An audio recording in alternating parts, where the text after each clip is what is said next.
That's smart.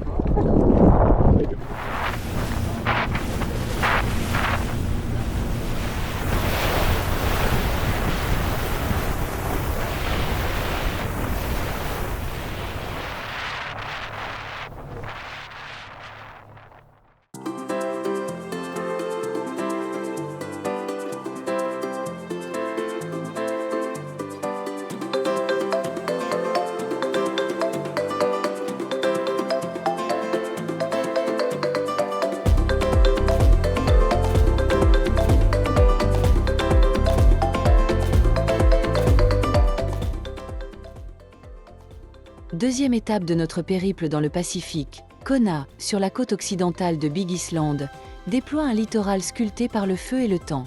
Là où la terre a jailli des entrailles de l'océan, des champs de lave solidifiés descendent en terrasse vers la mer. Coulées noires, roches-ponces et falaises abruptes ponctuent la côte. Les sols volcaniques, pauvres en végétation immédiate, laissent place à des poches fertiles où palmiers résistants et arbustes endémiques reprennent pied. Les falaises basaltiques, parfois striées de colonnes et de cavités, racontent des épisodes successifs d'éruptions, coulées lentes puis coulées plus fluides, qui ont modelé un littoral à la géométrie irrégulière, alternant anses protégées et promontoires battus par les alizés. Les plages, souvent de sable sombre ou de galets volcaniques, contrastent avec des eaux d'un bleu profond qui révèlent la brusque chute du plateau côtier vers les pentes sous-marines. Ce relief volcanique explique aussi la présence de grottes marines, de arches et de falaises sous-marines où la mer sculpte encore la roche. Côtoyer la côte de Kona, c'est parcourir les strates récentes d'une île en croissance, souvenir tangible de la puissance des volcans qui continuent, lentement, d'écrire ce paysage.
La Mecque du triathlon.